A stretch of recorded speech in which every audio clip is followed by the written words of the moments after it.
નમસ્કાર મિત્રો, આજે આપણે અહીંયા ચપરેડી ગામમાં હું અને આપણે સાગર સીડ વતી રોનકભાઈ કુંભાણી અમે આજે દાડમના ફિલ્ડ ઉપર આવ્યા છીએ. આમ તો જો કે એનું કામ વેજીટેબલ અને ટેટી તરબૂચનું છે, પણ આજે મારા હિસાબે એને આવવું પડ્યું છે ફિલ્ડ ઉપર.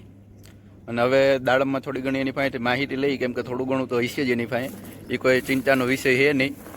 એટલે હવે રોનકભાઈને સાહેબ તમારી મીઠી વાણી અમારા બધા મિત્રો સાંભળે એના માટે તમે કંઈક માહિતી આપો. આમ તો જોવા જઈએ તો સાહેબ મારો વિષય તો વેજીટેબલનો છે. દાડમમાં તો હું છે, તમારા ભેગો અવારનવાર આવતો હોય, તમે મને લઈ જાઓ, ચાલી જાઓ કે હાલો સાહેબ આવું જો. એક તો આ લાલ કલરનું હોનું અને દાડમ બે હરખું ભાવમાં આવેલો જાય, એટલે આપણને બરોબર એમાં બહુ કાંઈ ખબર પડે નહીં. પણ આ તો જનરલી જાતા હોય ને વાતચીત થતી હોય, એટલે કે ભાઈ આ દાડમ પકવવું એ બહુ અઘરું છે, એટલું બધું સહેલું નથી.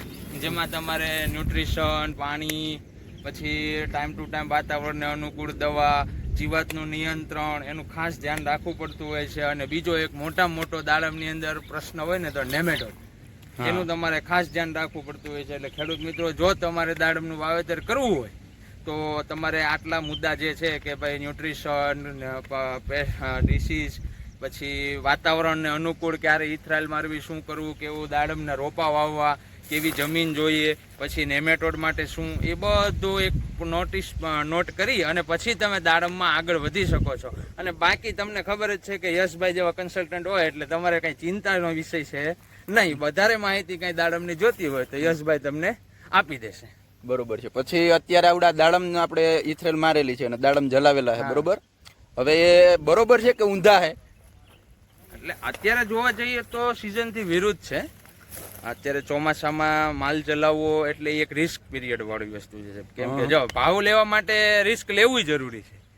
અને રિસ્ક એટલું ન લેવું જોઈએ કે જેમાં આપણને ઘણું બધું નુકસાન જાય.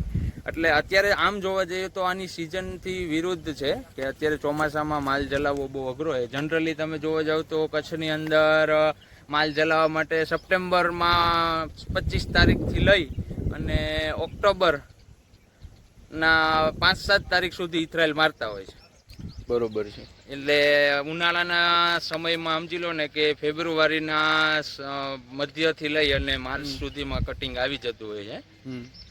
એટલે મિત્રો, મેં તમને કીધું એમ રોનકભાઈ પાસે નોલેજ તો છે, પણ ખખેરવા પડે. એમ કે નથી મારી પાસે કાંઈ, પણ દાડમમાં તમે સાંભળ્યું કે એની પાસે ઘણી માહિતી છે. એટલે મિત્રો, હવે આપણે ફરી મળીશું. બીજા બે સાહેબ આવ્યા તો એ અહીંયા નાનો મોટો વ્લોગ ઉતારે છે, ખબર નહીં શું કરે છે, એ અડધી કલાક ત્યાં મથે છે. આ બંને અમારી કંપનીના એમ્પ્લોય, તમે જોઈ શકો છો, એ પણ વ્લોગ ઉતારી રહ્યા છે, એટલે કે વિડીયો બનાવી રહ્યા છે જે ખેડૂતોની માહિતી માટે છે. પાછા હવે રોનકભાઈ સાથે ફરી મળશું, કેમ કે હસમુખી માણા છે એટલે મજા આવે એવું છે. Thank you.